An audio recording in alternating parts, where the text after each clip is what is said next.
siga dando más información sobre todo lo que tiene que ver con este trabajo que estamos haciendo. Gracias por estar aquí y gracias por estar conectados. Así que tenemos aquí a Spencer. Hola amigos, ¿cómo están? Hola amigos de Facebook, de TikTok, de Instagram. Hola amigos de Instagram. Los comentarios de todos los participantes. Bueno, vamos a hablar sobre batalla cultural y guerra ideológica. Una amiga me decía, la batalla cultural es un derivado de la guerra ideológica porque primero tiene un soporte conceptual que se materializa en las acciones culturales de calle.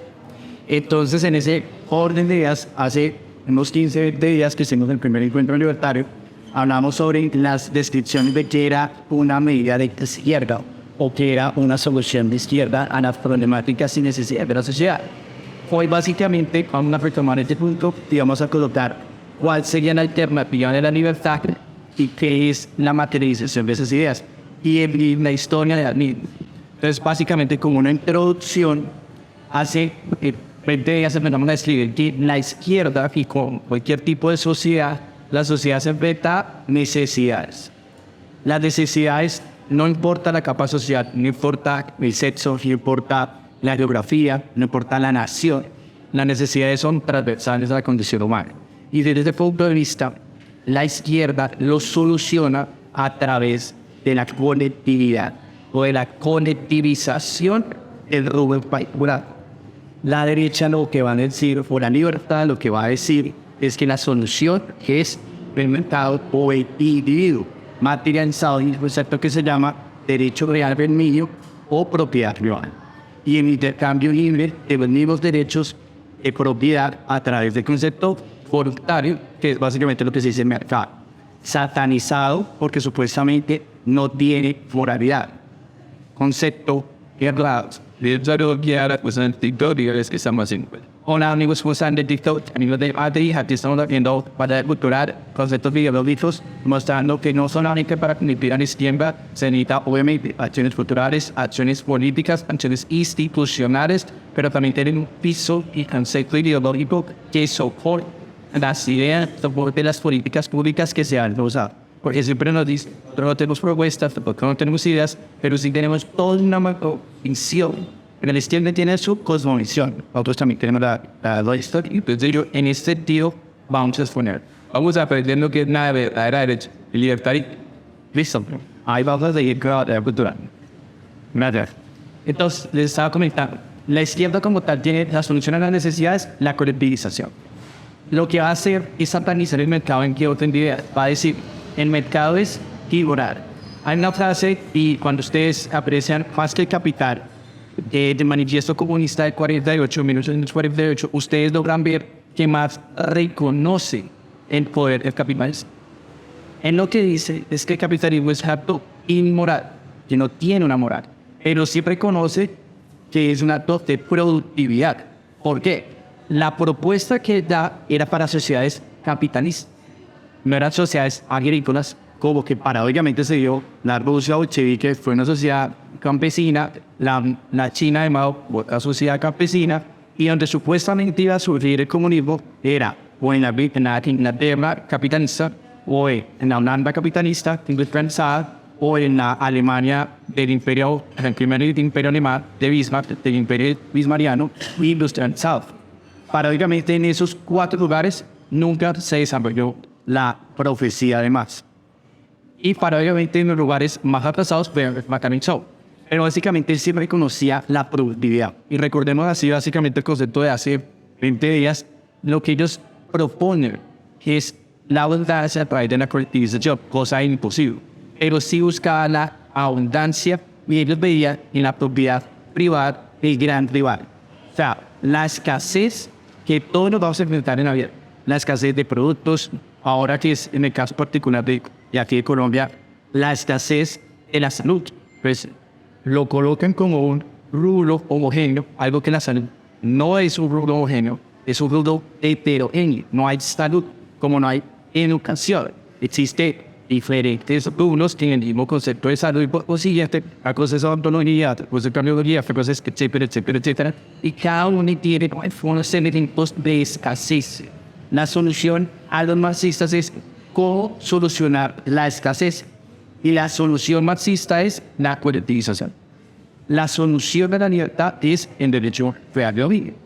Pero sin embargo, Marx sí reconocía que había productividad del capitalismo. Lo que no reconocía era la moralidad de Pitt.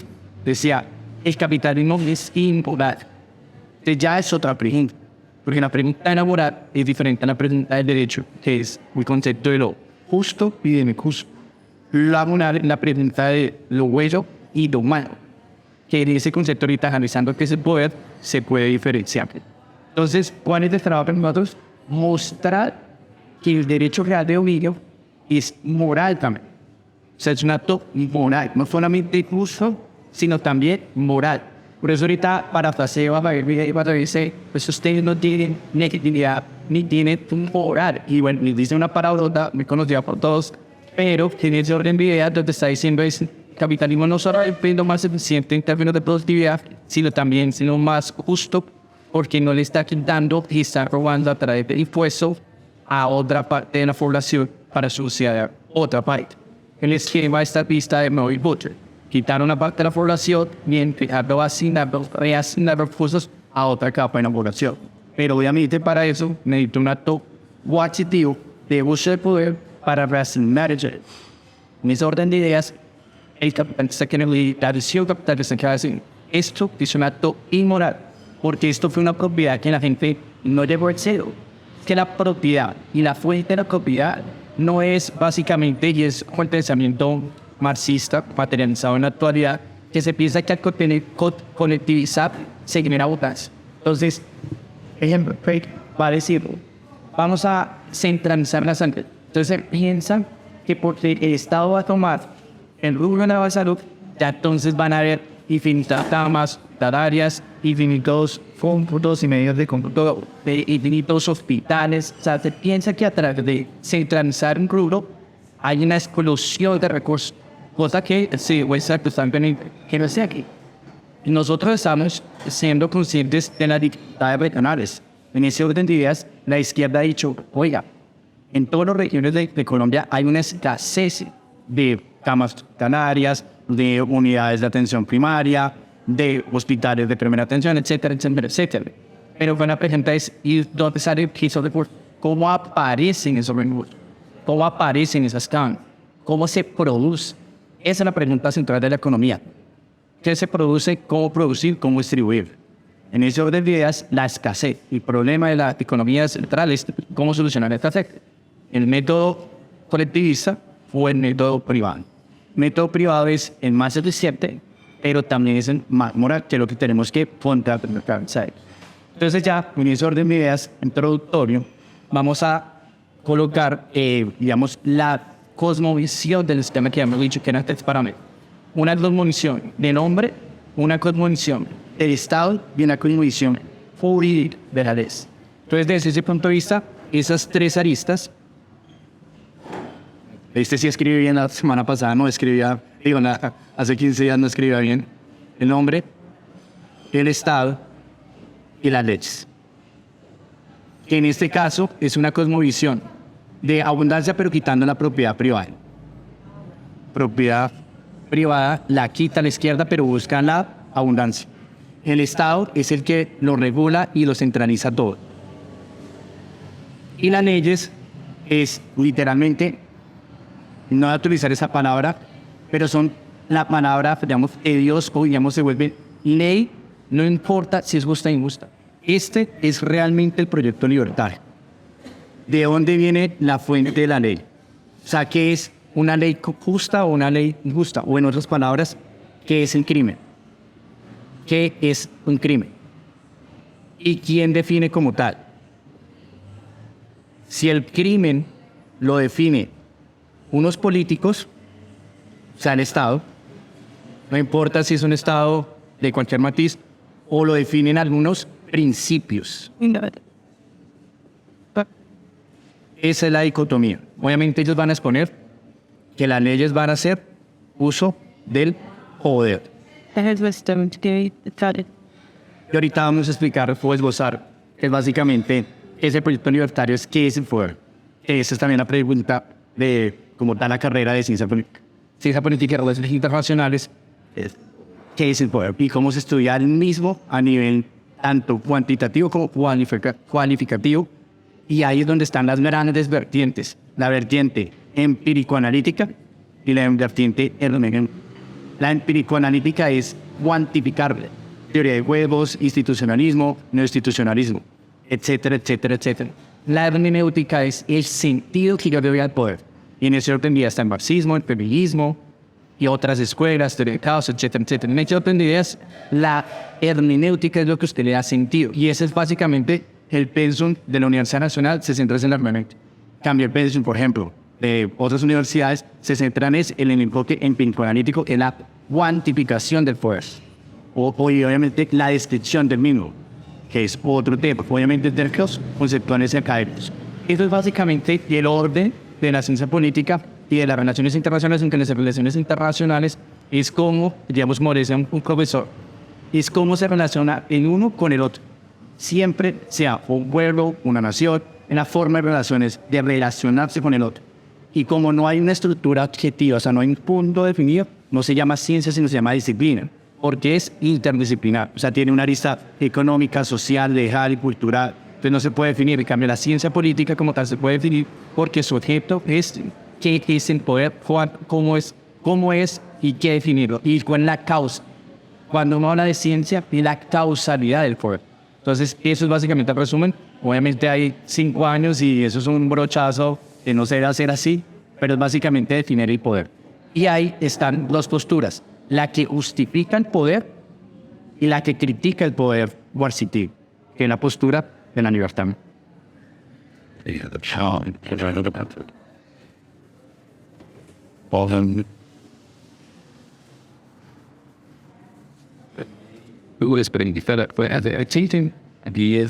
Cualquier pregunta, comentario, duda, la pueden escribir y vamos resolviéndolo. La idea es participación e interacción constante.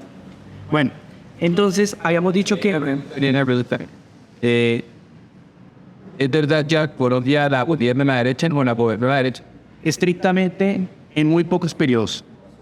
Muy pocos periodos porque realmente lo que ha existido en Colombia es socialdemócrata, anti-insurgente, y actualmente hay una socialdemocracia sino-insurgente. Hace 20 años era anti-insurgente, pero era una socialdemócrata fuerte y duro. Socialdemócrata igual está solucionando los problemas sociales a través del Estado. Por consiguiente, es colectivista. En cambio, la que actualmente está siendo socialdemócrata, tiene el proyecto del Estado, el Dios del Estado, la cosmovisión es estatista, sin embargo, es firme insurgente. O sea, sí coquetea con lo que decía Ángel, con el sí, el mito revolucionario del buen rebelde, sí coquetea con eso. La anterior no coquetea con eso. Esas son las dos posturas, pero todo está en un marcado de socialdemocracia, o sea, en colectivismo. Entonces la respuesta es no. Hubo unos dos periodos, unas pequeñas dos islas, que fue el periodo después de la guerra civil de los 1000 días, con Reyes, el general Reyes, que estuvo de 1905 al 10, 5 o 6 años. Él fue nuestro pequeño istmo. O sea, intentó compactar Colombia y no la dejó desmembrar. Obviamente le tocó renunciar, no logró el proyecto de industrialización como se logró en Alemania, de la Prusia, de Bismarck, que logró consolidar todo lo que eran los 39, 29 confederaciones germánicas. En este caso no lo logró, pero fue lo más cercano.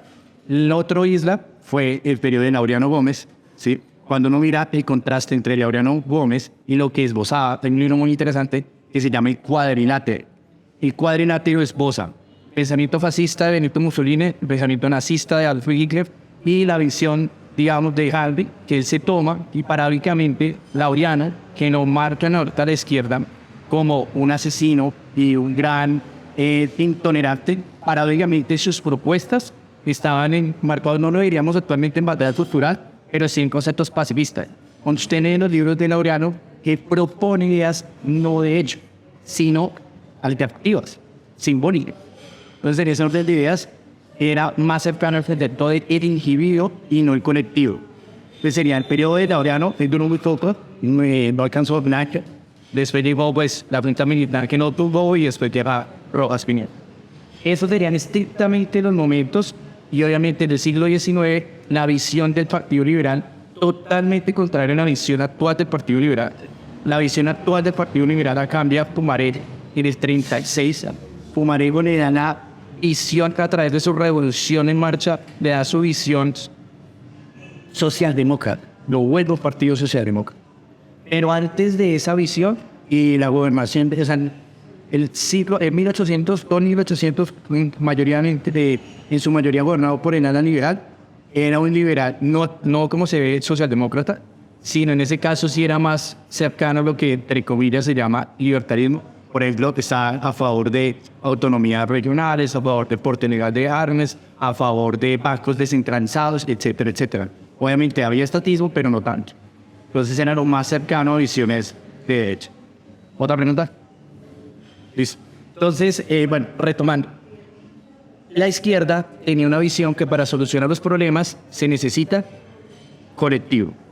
Cualquier pregunta, pues relacionada con el tema. Dice que depende que Petro se mete todo el poder. De la opinión pública.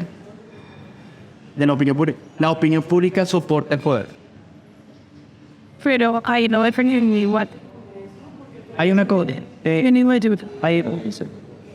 El problema de, digamos, estrictamente el Estado, que nos han dicho en teoría que hay separación de poderes, estrictamente no hay indivisibilidad del poder. O sea, no hay estrictamente separación de poderes. Lo que hay es una visión artificial de la separación de poderes. ¿Por qué? Porque el Estado al final es juez y parte del poder. ¿A qué voy? Uno le enseñan que relativamente existen tres poderes públicos, ¿sí? Ejecutivo, legislativo y judicial. El problema es que, aunque aparentemente, dije, una decisión, digamos dos decisiones que fueron enmarcadas y que hubo una contraprestación de la decisión. La de Uribe. La de Uribe cuando estuvo en la segunda reelección y que quiso la tercera. No, la segunda, que fue, en este caso la segunda. En ese, el Congreso le dijo sí. Y la Corte Constitucional le dijo no. Entonces uno entre comillas dice, sirven las instituciones y hay separación de poder. Ese es un ejemplo. El otro ejemplo fue el de Peñalosa cuando dijo que quería las personas de la calle, digamos, alejarlas de algunas zonas de la ciudad. La administración ejecutiva era sacarlos. La corte, no me acuerdo ahorita cuál corte en específico, si fue el de Dinamarca, bueno, no me acuerdo cuál, le dijo, no, usted no puede hacer eso porque afecta a la libertad de ellos, etcétera, etcétera. Entonces uno diría, controló al Ejecutivo. Entre comillas, uno diría, si Petro no quiere eternizarse el poder, es que el Congreso le diga no, o la Corte le diga no, o el Congreso le diga no. Entonces uno diría, bien. Sin embargo, el que estudió esto se llamó Hobbes. Thomas Hobbes. Thomas Hobbes decía, el Leviatán, que es, el Estado es estrictamente, el Estado es una persona jurídica. Es un abstracto jurídico. ¿Sí? Así como hay empresas, o sea, persona natural, persona jurídica, y es una persona artificial, pero con características judiciales, ¿sí? Entonces, en una sociedad se liquida y se mata a la persona jurídica. En este caso, el Estado es una persona jurídica. Pero este Estado lo define como digamos, llamémoslo así, como aplastar voluntades. Entonces, él dice, a través de funcionarios públicos. Entonces, él dice, la que quedó fue, por ejemplo, Uribe dijo que sí, el Congreso dijo que sí, y la Corte dijo que no. Sin embargo, la última decisión de la Corte fue la que imperó. ¿La Corte es del Estado? Sí. Entonces, al final, la decisión fue del Estado, independientemente del funcionario que la tomara. En el caso de, por ejemplo, de Peñalosa. Peñalosa dijo que sí, el Consejo simplemente hace control, pero la Corte le dijo, no sé, X Corte, le dijo, el Tribunal de Cundinamarca le dijo que no. Entonces, ¿el Tribunal de Cundinamarca es del Estado? Sí. Por consiguiente, la decisión fue al final del Estado. Entonces, Hobbes decía, no importa si existen 3 poderes, no importa si existen 100 personas, no importa si existen 10 personas, no importa si existe una persona, quien toma la decisión final es un funcionario del Estado. Y por consiguiente, es el Estado el que tiene la última palabra, no la sociedad. Por consiguiente, esa aparente división de poderes es artificial, porque la voluntad del Estado es la que quiere. Entonces, en ese orden de idea, la pregunta sería, ¿cuál es el verdadero límite al poder? Y la única forma que el Estado tiene límite al poder, por ejemplo, el tema del aborto. Actualmente tiene el poder, las cortes, de decir cuántos meses. ¿Quién lo puede frenar a corte? Si al final es la última instancia. Entonces, al final no existe esta división artificial de poderes, porque la corte termina siendo una especie de Dios en la tierra. Se dice, la sentencia no importa la que sea con la jurisprudencia que sea, diga 8 meses, 9 meses, 7 meses. ¿Quién me dice no? No hay forma.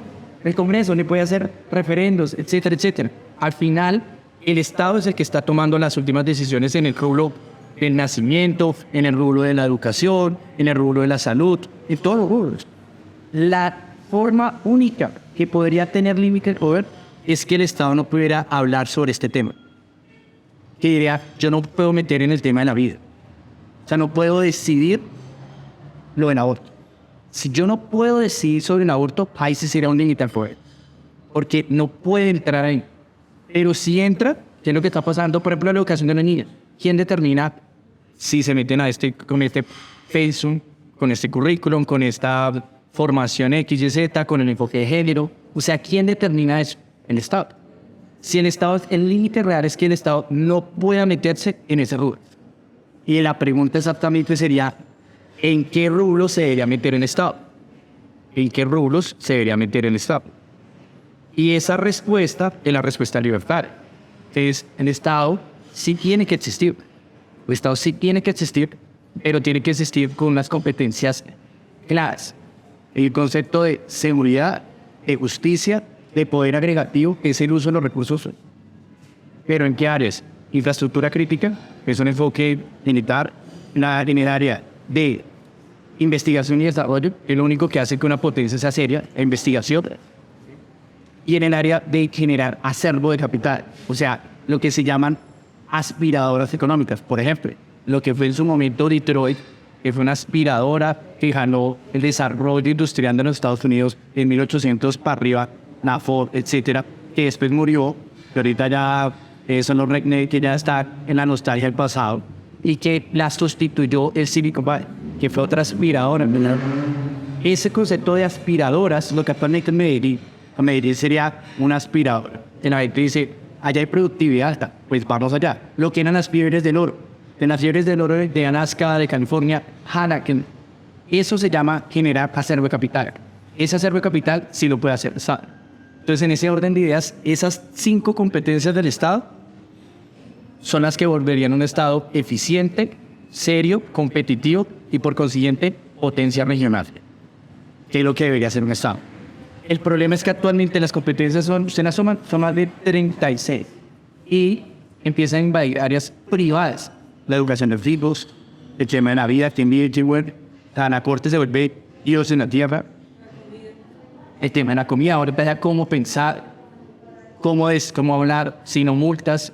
Entonces, el problema es las competencias que van tomando. No importa que el Congreso no haga, no importa que sea un ministerio el que lo haga, no importa que sea una secretaria el que lo haga. Tienen el poder de hacerlo. Y por eso se le debe decir, no señor Estado, usted no se puede meter a esos rubros. Sí tiene unos rubros específicos. Nosotros no somos anarquistas. O sea, no es un concepto anarquista. No, sí hay unas competencias, sí hay unas áreas de competencia. Sin embargo, no son las áreas de competencia que usted quiere. Y la única forma es a través de la opinión pública. Por eso es que a ellos les cuesta meterse en áreas que no les costaba. Antes de la pandemia no podían decidir cerrar locales. Ya después tienen el poder y ya dicen, ya con este poder obtenido, lo ejecutan. Así otra y otra área. As is, yeah. Tengo una persona respeto, es el pequeño respeto para el poder. De somos de la verdad, was that with the full and thoughts. Derecho pues entonces a la contigo para de caudal que da en principio la caudal es not one yes. Sí, Entonces, a través de esa separación de poderes, esa tendencia, pues, culpa de la administrativas, administrativos que buscan funciones unidas, como las 20 veces, etcétera, etcétera. O sea, las estructuras del Estado pues perfectas no están en ley. Y lo otro, el Estado lo componen seres humanos. Exactamente. Razón por la cual no son ángeles, no son protohumanos que no tengan intereses, son personas que tienen intereses. Y eso es la gran visión, o sea, esa es la gran diferencia entre el libertario y el institucionalista. Que entre comillas los dos pueden, entre comillas, parecer de derecha, pero este es el que cree en lo que Gustavo Bueno hablaba de el pensamiento, o sea, un pensamiento, que pena la palabra voy a utilizar acá, bobanicón del Estado. O sea, un pensamiento ingenuo del Estado, como el Estado que nos ayuda, el Estado que es amigo, el Estado paternal. Ese es un peligro, porque este es el soporte de la socialdemocracia, que es izquierda, que es lo que ha existido en Colombia en los últimos 50 años. Razón por la cual esta visión, y la visión que nosotros proponemos, esta es la visión que, por ejemplo, es, hay dos encuentros en relaciones en ciencia política en Colombia, bueno, en una reunión económica, que es Claxon y Flaxo. Uno zurdo y el otro institucionalista. Claxo y Flaxo hacen congresos cada 2 años, uno, el otro no sé si es cada 3 años, bueno, lo hacen periódicamente. Hacen ponencias, yo me acuerdo que estuve en la de Medellín en el 2017, acá es, bueno, asociación de estudiantes de ciencia política, y se usaban posturas. Todas al final legitimaban al Estado. No importaba si eran institucionalistas o zurdas, pero al final legitimaban el concepto. Nadie decía, espere, es que esto se nos puede volver un problema, que es la visión libertaria. La visión libertaria básicamente dice, ¿qué hacer con el poder? O sea, el problema, y por eso es que el libertarismo, y aquí me adelanto a las otras áreas, cuando uno piensa en libertarismo, ¿qué se le viene a la mente de uno? Gloria Álvarez. Es como el referente inicial, simbólico del libertarismo. Hay dos explicaciones de Gloria Álvarez interesantes que explican, por ejemplo, por qué el uribismo va a durar mucho más tiempo. Y es el siguiente concepto. Cuando uno asocia ideologías, las asocia con personas, con caras. Entonces uno habla del nazismo, Hitler. Uno habla del fascismo, Benito Mussolini. Uno habla del comunismo, Lenin, Trotsky, Stanley, Mao. Uno habla de, digamos ahorita en la nueva ola derecha, Trump, Bolsonaro. En ese orden de ideas, las ideologías las terminan encarnando personas. Ahora, por ejemplo, de la nueva derecha. Entonces, en ese orden de ideas, las ideologías se encarnan en personas. Una persona, o sea, pero hay una cosa chistosa. Por ejemplo, cuando ustedes estudian a Lenin, Lenin es un caso muy interesante en qué orden de ideas. Lenin estrictamente fue un traidor del marxismo, porque el marxismo era antiestatista. Lenin lo volvió estatista y quien le dispara a Lenin era una comunista, que después la juicia, la condena, la mata. Pero y después, bueno, muere, luego lo mataron de una, tuvo una enfermedad, después ya se muere a los meses y ya sale. Pero Lenin cambió el marxismo, o sea, por eso es que uno dice marxismo-leninismo es diferente a marxismo, porque el primero era antiestatista y el otro era estatista. Entonces lo que quiero decir con eso es que las ideologías muchas veces cambian por la persona que las encarna.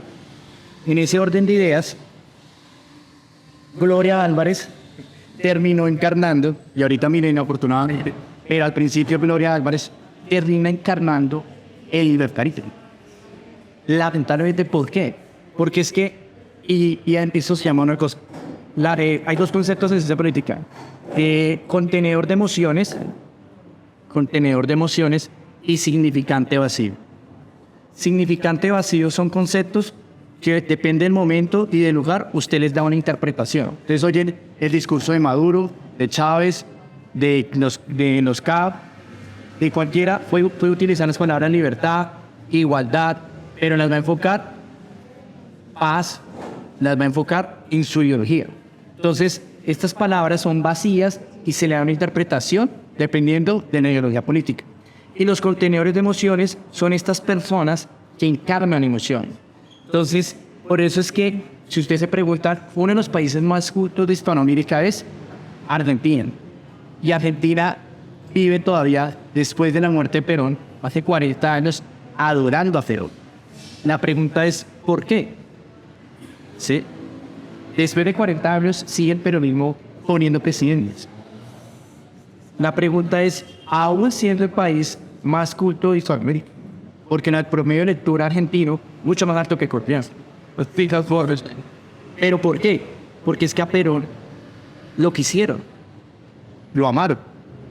Fue un culto a la personalidad. Eso se llama conexión emocional. En este caso, la emoción aquí está encarnada con Uribe. Uribe es un contenedor de emociones. Por eso es que las personas que intentan contraargumentar el uribismo lo contraargumentan de una manera racional. Y eso es totalmente ineficiente. Porque un contenedor de emociones se combate con otro contenedor de emociones. O sea, usted sustituye una emoción con otra emoción. Eso es como cuando uno está enamorado. ¿Qué hace para uno quitarse la tusa? Con otro clavo. Te digo, con otro fin. Para otra velástico, clavo, saca otro clavo. Emocionalmente. Entonces, en ese orden de ideas, por ejemplo, ¿qué estaba pasando con el fenómeno de Cabal? Cabal estaba sustituyendo emocionalmente la figura emocional del libro. Sí. Esta es la forma de sustituir referentes emocionales. No a través del argumento de decir el no sé qué, si sé más, qué tal juicio, qué tal proceso. Eso es irrelevante. Porque es igual cuando uno está enamorado. Que ya hace esto, que nace esto, que no sé qué. Sigue la misma dependencia emocional. Por eso es, por ejemplo, Putin o por ejemplo Trump. Por ejemplo, Trump que hizo no sé cuántas embarradas. La gente decía, no me importa, amo a Trump, amo a Putin, amo a Hitler, amo a Perón, amo a Benito Mussolini, amo a XYZ, porque es una conexión diferente. Como aman a Petro o aman a Petro. Hay una emoción. La única forma de sustituirlo es a través de otro vínculo emocional. Por eso es que en la política no solamente hay razones e ideologías, y acá me encanta un dicho de romanticismo alemán de Goethe, que es, y por eso es que estamos haciendo activismo, y esto se trata de batalla ideológica, pero también de batalla cultural, o de guerra ideológica sería estrictamente, y el escenario, el teatro de operaciones, es la batalla cultural. En las dos tienen que, por un dicho que me encanta de Goethe, del libro, de Fausto, de cuando le hablan de William a Fausto y le dice, la vida, amigo, las teorías son grises. La vida es un árbol frondoso. ¿Qué es lo que le está diciendo a ellos? Usted con teoría no va a agarrarla. Usted con teoría, la teoría es gris. ¿De quién? Usted tiene que volverlo emociones, tiene que volverlo acciones. El error de la derecha actualmente, el error de la libertad, términos, es que se quedaron en centros de pensamiento necesarios, importantes, pero no tienen conexión emocional. Entonces, al carecer, porque son ponencias muy estrictas, datos, estadísticas necesarias, pero subió Boric, subió Castillo, subió Petro, porque falta el elemento emocional. Entonces, la política es una acción emocional. Y eso no se puede olvidar, y lo hacemos como creativo. No solo somos ideología, sino somos acciones. Pero bueno, volvemos a retomar el tema de Gloria Álvarez, que era el tema. Democracia. ¿Saben en esto? La democracia. ¿Democracia? Sí. Ya. Hay un libro, bueno, ese tema, digamos, tocaría profundizarlo. Hay un libro en relaciones de geopolítica de las emociones, se llama así, Geopolítica de las emociones. Y en ese orden de ideas yo digo que es una integralidad. Sí existe el parámetro ideológico, pero también el parámetro emocional, porque si no, no hay la conexión social. Y Petro, sí, o en la izquierda es muy hábil entender la conexión emocional.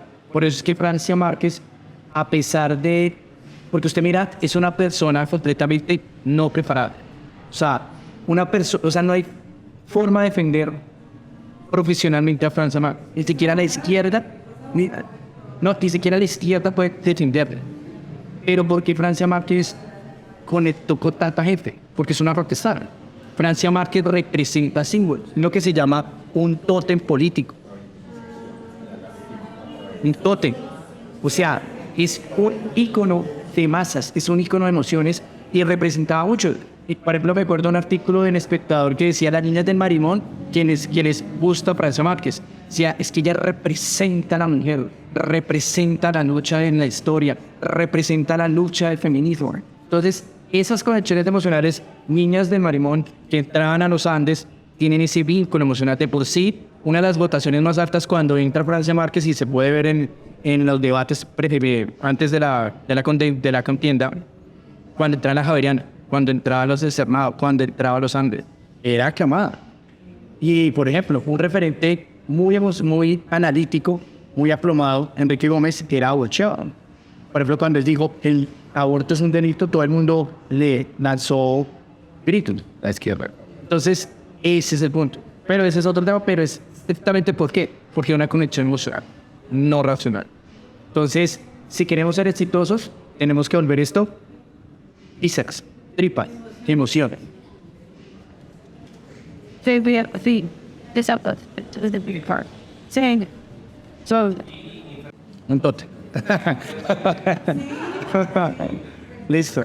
Entonces, la actual referente del libertarismo, o bueno, que ya nos está sustituyendo, Sam Milei, no atacándola racionalmente sino emocionalmente está sustituyéndola.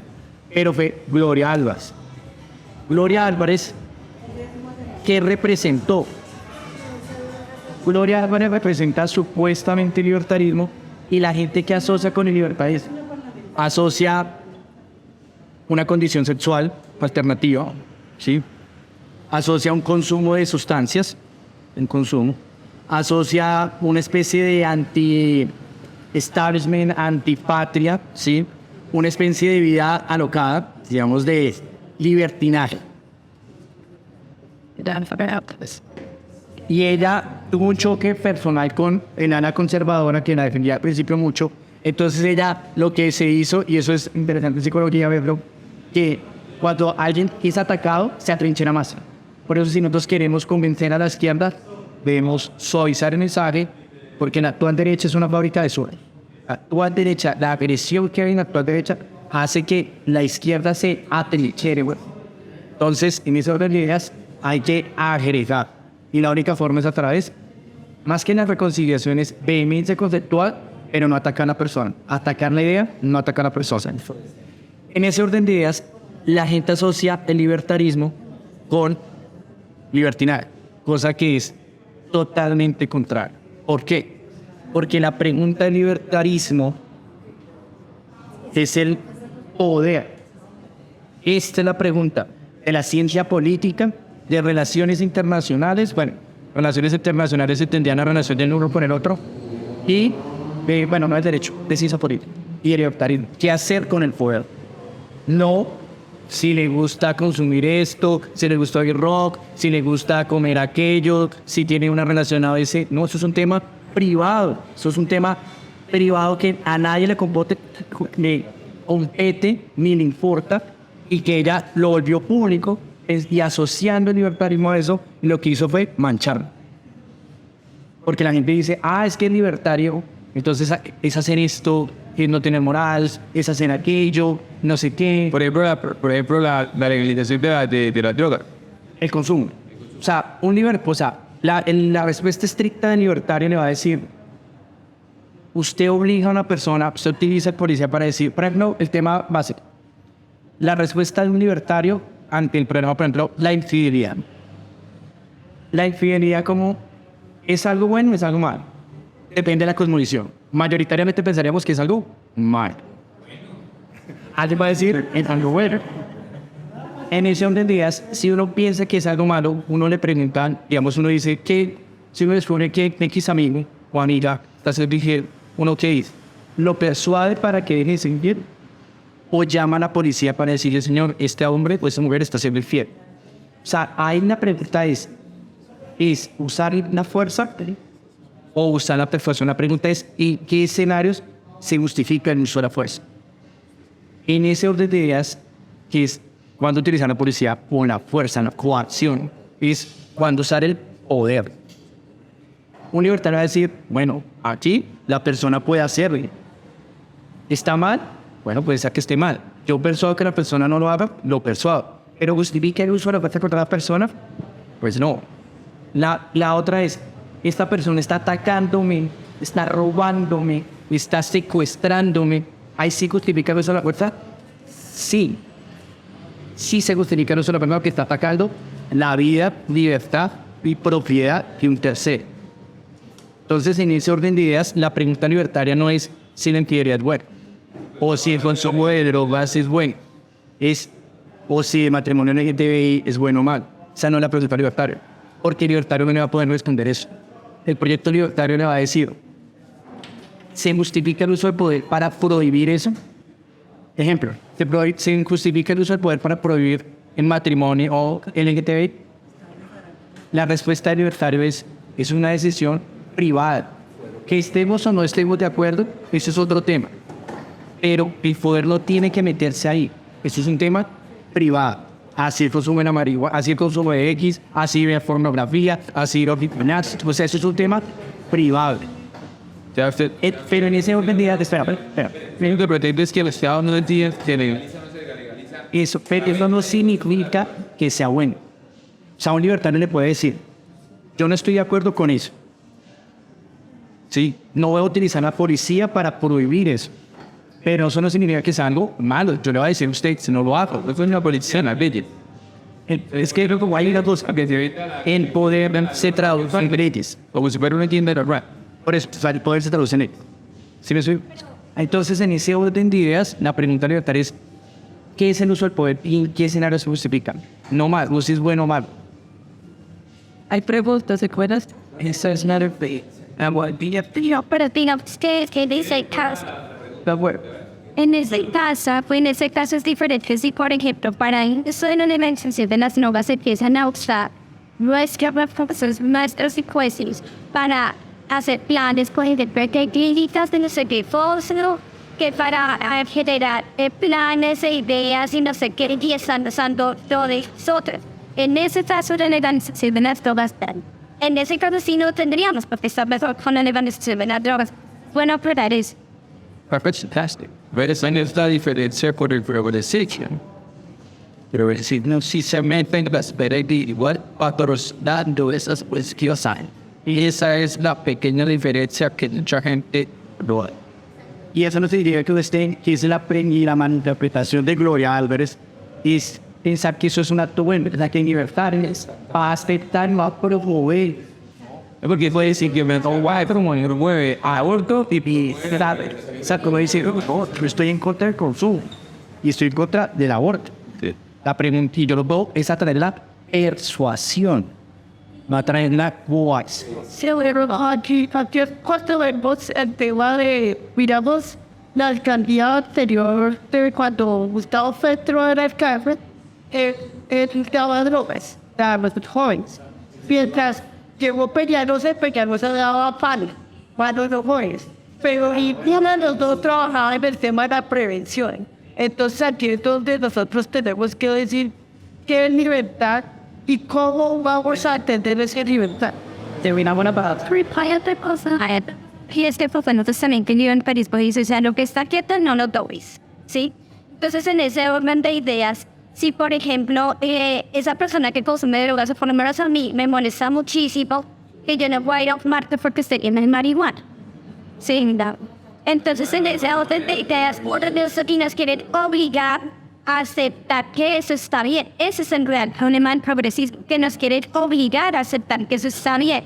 Sí, en ese caso es cuando nosotros decimos, ok, no estamos a favor de eso porque a mí no me tiene por qué obligar a decir que está bien. Pues claramente, se ha relacionado el tema de si está bien que legalizar se legaliza todo, pues está no.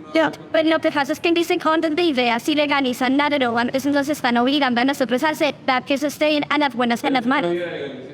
Yo sí, yo sé ser Hay una cosa que dice, no espérame, porque es que hay una cosa. Se contradice y pero pueden llenar cuentas porque eso no se trata de apuestas criminales, se trata es respondiendo de una manera furil, ¿sí? Entonces en ese punto es, vuelvo a reiterar, ¿se justifica el uso de una fuerza? No, pero eso no significa que sea no, güey. Entonces no es incentivar el conflicto. Pero es que organizar la droga es que puede legalizarla. Y eso no puede hablar de ese tema. Pues siempre que tener necesidad sin ir. La pregunta es, digamos, una pregunta, ahora una respuesta contra respuesta. ¿La prohibición artificial limita el consumo? ¿O existe el consumo? Existe el consumo. Entonces, en hecho, no es ese camino. ¿Sí me explico? Solo significa que es algo bueno. O sea, eso significa que no es este promoviendo, que una visión de la izquierda, promoverlas. ¿Sí? Acá es una cuestión de persuasión, es algo malo y es algo inmoral y no se debe incentivar. Lo que decía Arina, no se debe incentivar. Pero si uno empieza a incentivarlo a través de ese coqueteo que se hace el progresismo, ese es el problema, que lo normalizan. Exactamente. Por ejemplo, y el otro problema es el espacio público. En el espacio público, ¿sí? No hay leyes naturales, hay es convenciones sociales. Por ejemplo, hay un movimiento de las mujeres sin brasier, ¿sí? Y que salgan en topless, ¿sí? Hay una cosa, es natural, hay una ley natural que la mujer, digamos, obligue de utilizar, digamos, una blusa brasier, o hizo una convención social. Pues alguien diría, no, por ejemplo, los indígenas, muchas comunidades indígenas, las mujeres de ahí viven sin top, o sea, sin brasier. Sin camisa, exacto. Y no hay una, digamos, eso es lo que se llama convención social, porque no hay una ley natural, ¿sí? Pero eso significa que si hay una convención social, se tiene que respetar, ¿sí? Eso es otro tema en el espíritu, pero entonces, en ese orden de ideas, la convención social es la que determina el acto jurídico. En el espacio público, y actualmente la Constitución, digamos, el orden establecido, es que en el espacio público no tienen que haber ni acciones sexuales, dos personas coitando, ni, por ejemplo, pues, acciones fisiológicas, una persona pecando, orinando, ¿sí? Ni tomando, ni consumiendo, ni nada de eso. Por consiguiente, la convención social que se respeta. Porque ¿quién determina eso? La moral. La moral institucionalizada. La moral institucionalizada que sería el Código de Policía Local. Entonces, espera.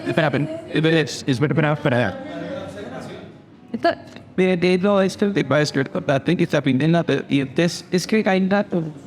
Cuando nos dijeron, no, es que cuando se legalizó el alcohol, no, el mundo no mejoró, el mundo empeoró. O sea, porque más gente se accidentó, se mató, hay más alcohol y es más. O sea, es que lo que pasa es que hay vertientes dentro de la libertad, ¿cierto? Que por ejemplo yo soy un libertario conservador, yo soy de tendencia conservadora. Que eso a la gente le suena raro, pero es así, si me hago entender. Entonces, yo por ejemplo no estoy de acuerdo ni con la legalización ni con absolutamente nada. Miren lo que está pasando ahorita en Colombia. Ahorita hay el Cauca está inundado de coca. Ahorita está esa gente... No, sí, pero lo que van a hacer ellos es querer el autoconsumo y lo van a volver una cosa, lo van a normalizar. Entonces, cuando usted se da cuenta, ya desde allí está metiendo aquí, es normal que la feminista salga con las... Entonces, por eso.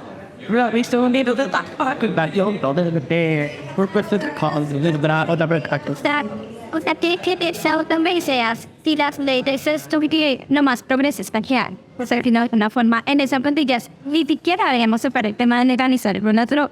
Es que ese es el punto de libertad. O sea, el problema, y vuelvo. Pero disculpa, ni por progresismo, Antonio, porque ese progresismo que le ha metido como esa idea a la vuestra derecha, que quiere tocar algo que no se debería tocar. Por eso, o sea, volviendo a causar toda la ponencia.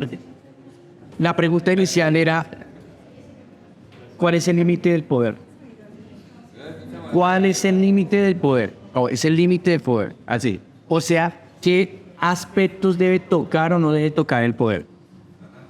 En ese orden de ideas, por ejemplo, Ninita dice, no debería hablar de ese tema. Eso sí es separación de poderes. Porque si el Estado no puede hablar de la familia, pues no la puede adoctrinar. Si el Estado no puede meterse con el tema de la vida y la gestación, no puede decir y decidir sobre el aborto. Si el Estado no percibe, o sea, el límite al poder es de poder al Estado. Exacto, la competencia. O sea, el Estado lo que termina es absorbiendo, chupando competencias. Y se está vendiendo en todo. Exactamente, entonces, ¿qué diría? Ese es el estatismo. Entonces la pregunta libertaria es, ¿qué competencias son las correctas? ¿Qué deberían competir al Estado? Exacto, esa es la pregunta libertaria.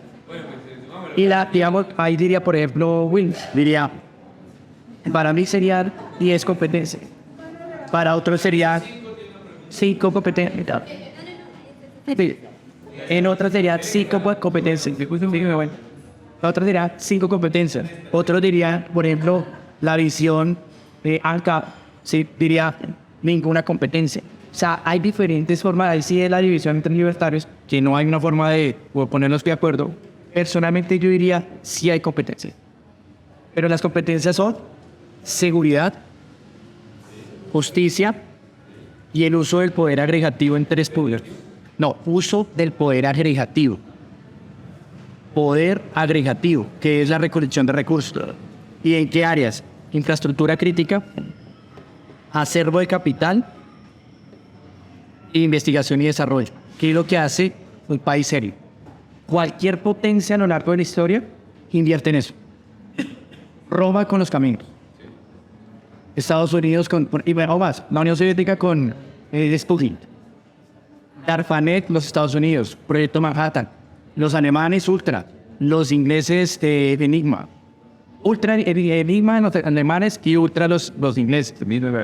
Entonces, en ese orden de ideas son poderes agregativos, porque eso lo hace el Estado. O sea, el Internet es una herramienta que desarrolló los Estados Unidos. DARPANET. Por consiguiente, y generó eso. Entonces, esto es el uso del poder agregativo. Que eso es lo que hablaba Mariano Mazzucato, que es la ideóloga de Becker. O sea, el progresismo. Pero paralelamente ella entendió algo que se llamaba el Estado, no empresarial, pero llamémoslo el Estado del poder agregativo. Entonces, ella dice, hay cosas que el Estado logra hacer y que el privado lo mejora. El Internet. Ese orden, si usted, un país serio, desarrolla acervo de capital, expiradoras económicas, desarrolla infraestructura crítica, grandes puertos, grandes avenidas, grandes aeropuertos, lo que se llama desarrollo. Que es lo que, por ejemplo, acá hay un partido que habla en acuerdo de lo fundamental del desarrollo, por ejemplo. Y lo que se llama acervo de capital.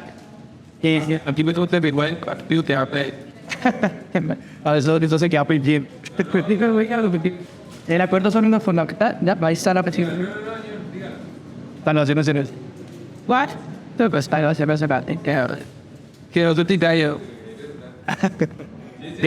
bueno, mira, seguridad, justicia, uso del poder agregativo, pero no lenguaje, no la vida, no la educación de los niños.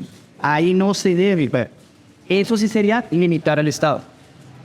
Las triadas de la división actual, legislativo, ejecutivo, judicial, es algo artificial, es algo irreal.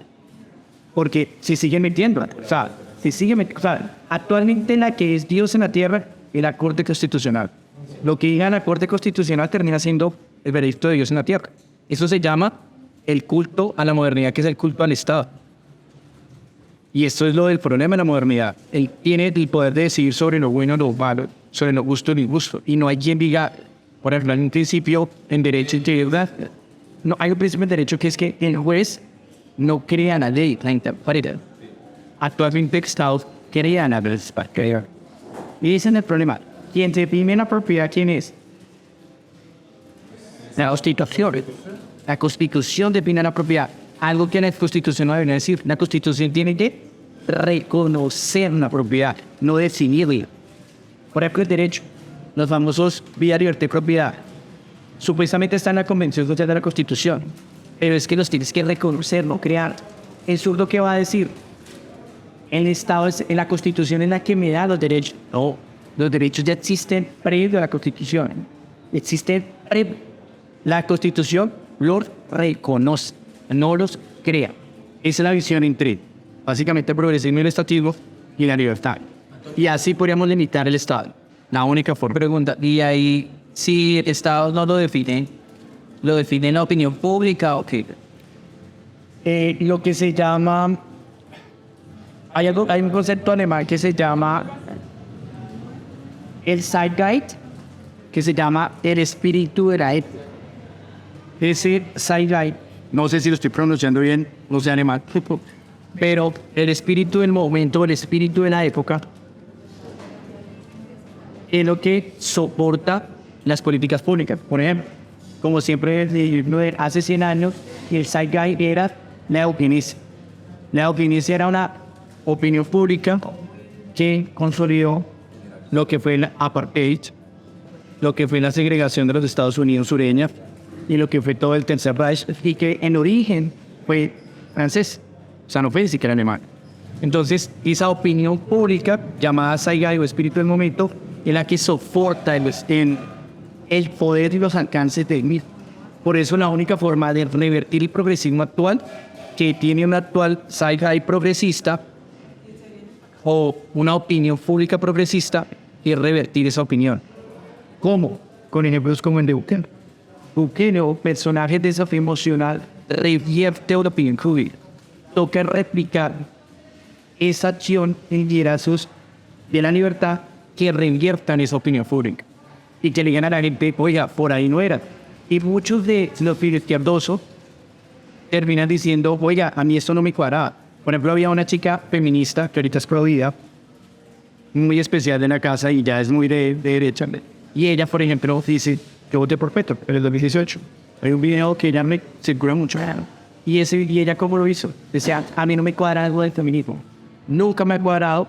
Salí de la Universidad Pública en la Nacional, ingresé en el feminismo, pero no me cuadró. ¿Cuál fue la ventaja? Que no hubo agresión de acá. Ese es el problema, que haya agresión de acá, tocaba hablar de la agresión. Y la persona no le cuadra algo y salta y dice, faltaba una coherencia y entra acá. Porque es que esto es de coherencia conceptual.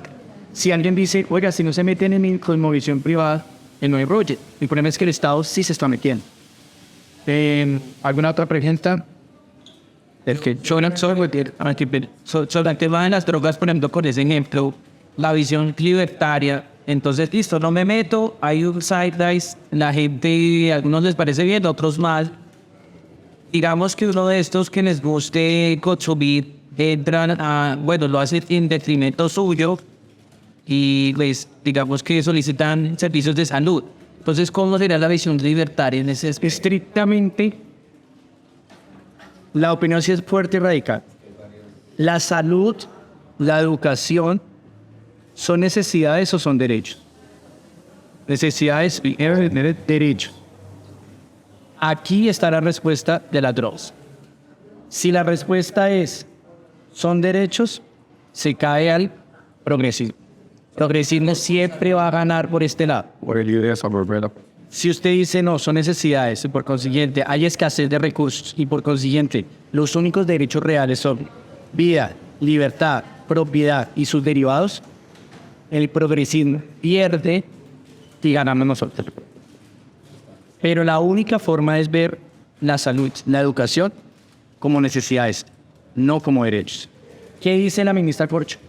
¿Y qué están poniendo ahorita ellos de opinión pública y de batalla cultural de ellos?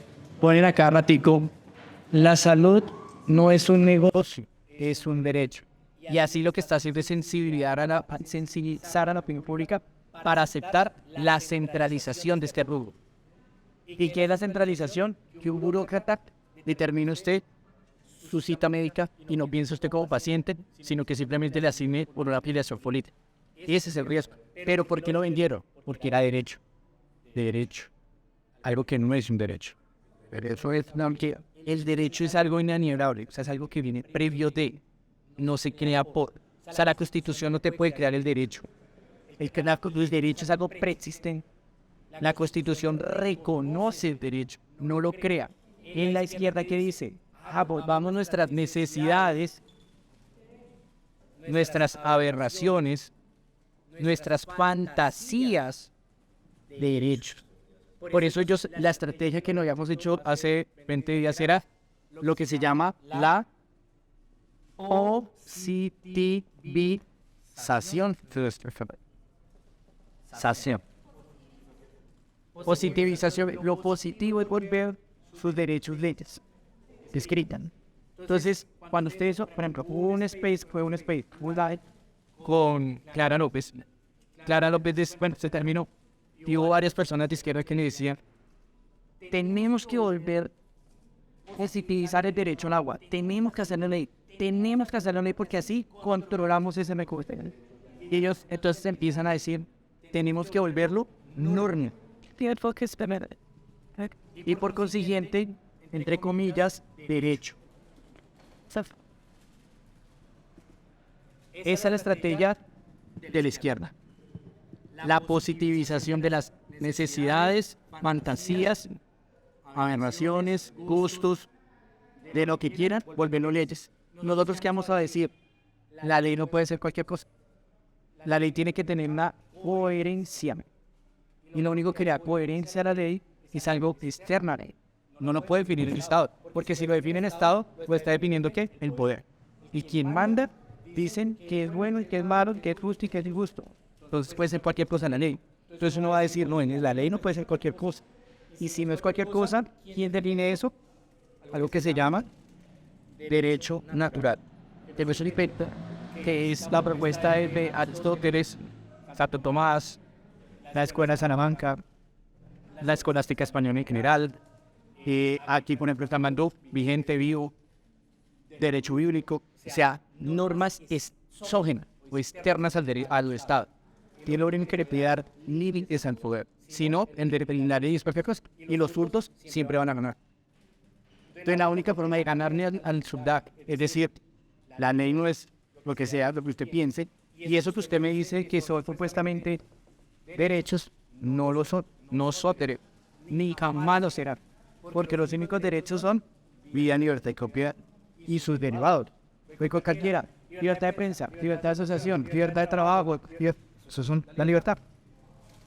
¿Quién define la propiedad? ¿El Estado o que el Estado reconoce la propiedad? Actualmente la propiedad la reconoce el artículo, no me acuerdo de la Constitución 141, que dice la función social de la propiedad. ¿Eso qué le está diciendo? Que un funcionario le va a decir esa propiedad es mía porque es de función social. Y así será aquí. Entonces, ¿quién está definiendo la propiedad? El funcionario público. Roy Barreras. O sea, el que tome en el momento de poder.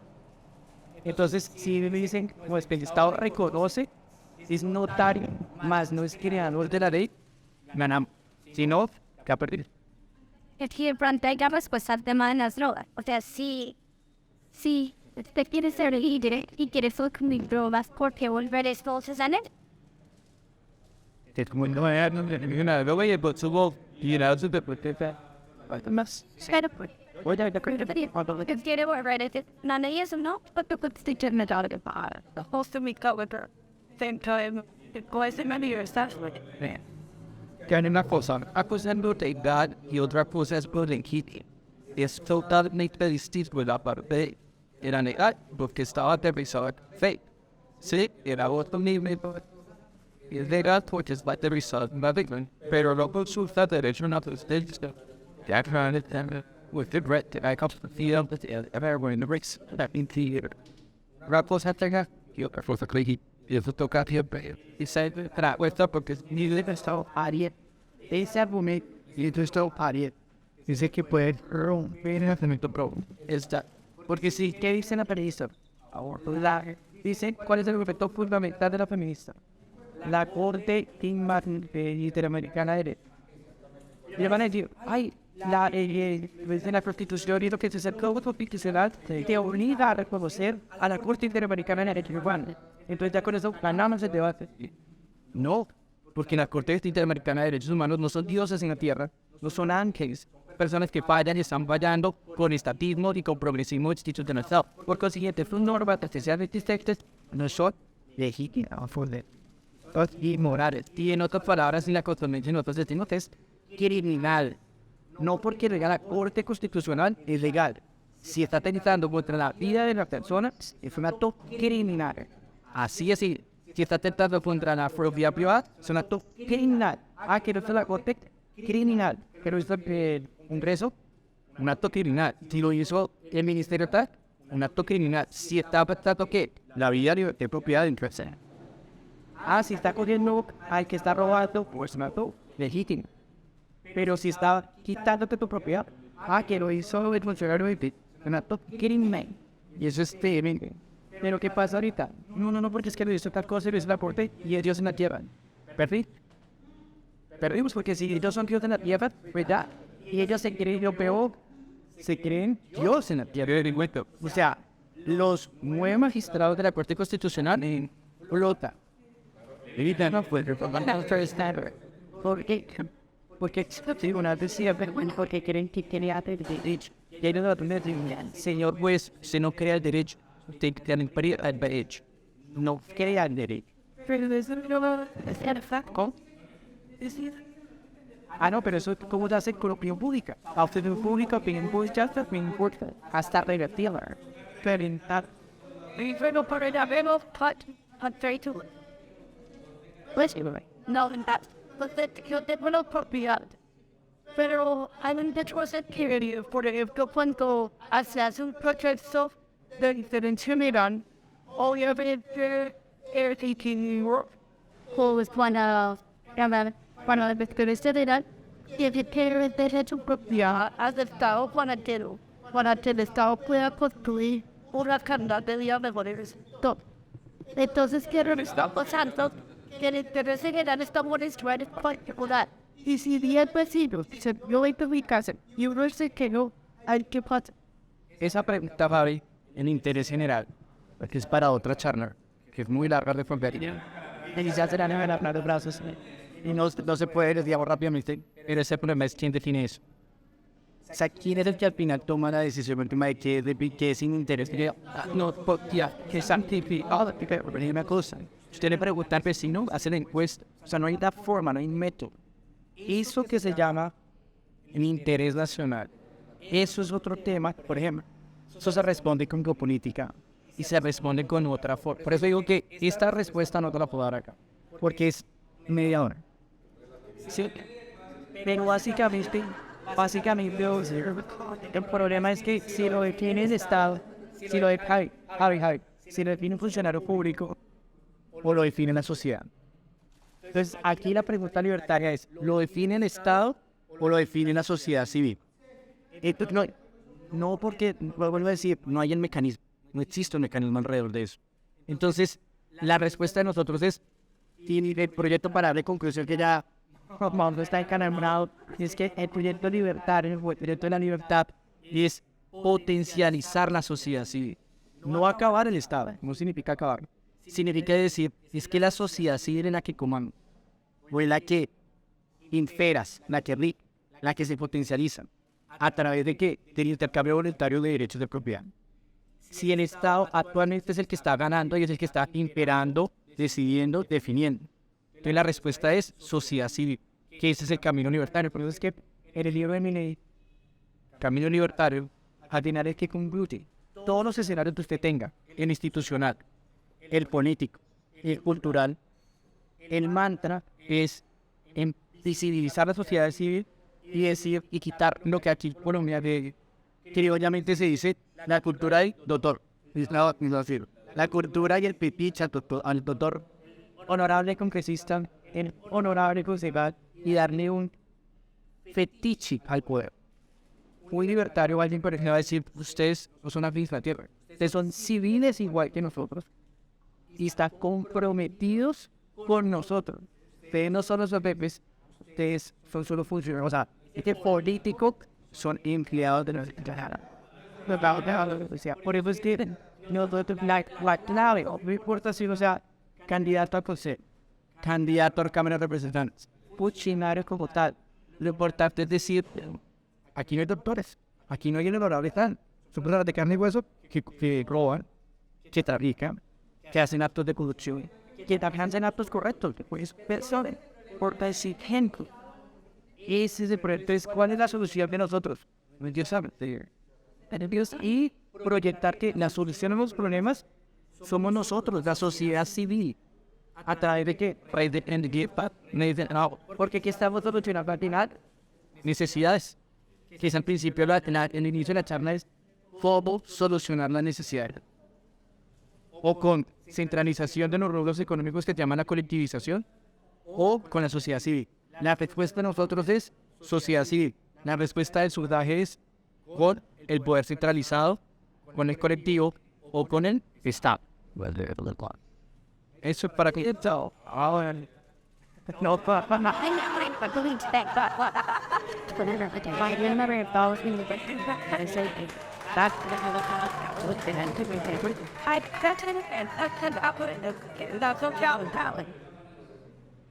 He did a lot. Fed in what set the leg. It's empty. Go ahead, take this. What is it? jurídico, o sea, estrictamente, estatalmente, lo que impera la ley positiva, o sea, la ley escrita. O sea, en este caso, ejemplo, el tema más sensible, el aborto, los 6 meses, pues es legal. Por eso es que, por ejemplo, de una manera grosera las feministas le dicen a la ley, es ley. Salvatoriana sí, es ley. Es triste, pero es ley. Entonces, en ese orden de ideas uno va a decir, bueno, pues, en la X pluritatal, no, a eso voy. Entonces, pero entonces, ¿cómo es para hacerlo efectivo? Por ejemplo, lo que hizo Trump, que revirtió más una tendencia ya, porque generó biofórica, puso a fines, digamos, pro libertad y pro vida en este caso, y logró revertir esas leyes. Entonces, la idea de nosotros ¿cuál sería? Identificar cuáles son las leyes legítimas y las que son ilegítimas o son progres, en otras palabras.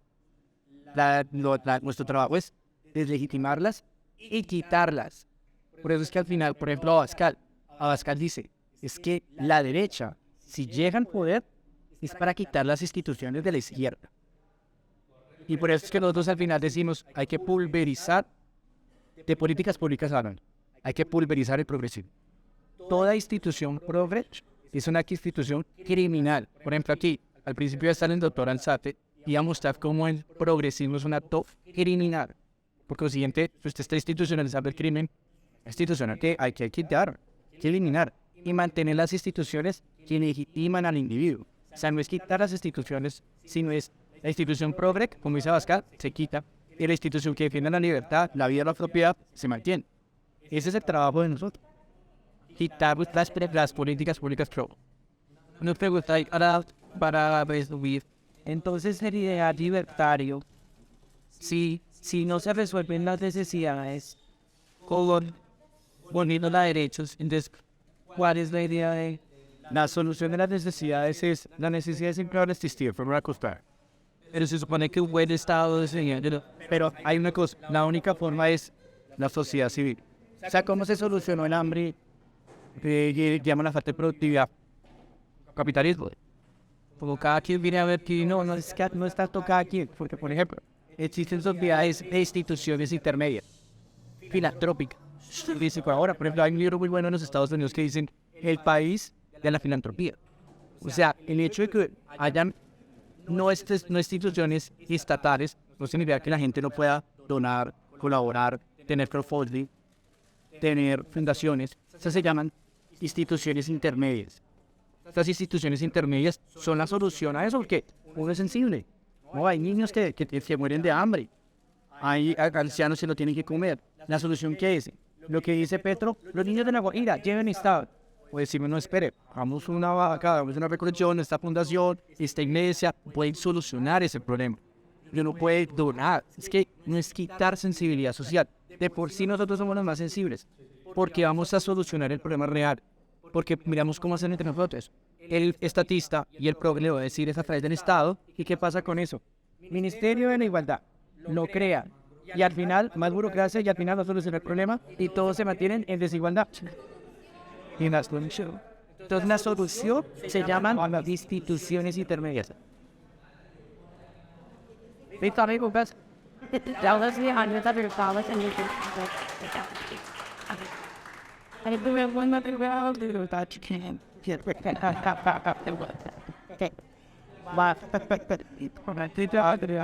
Definitely.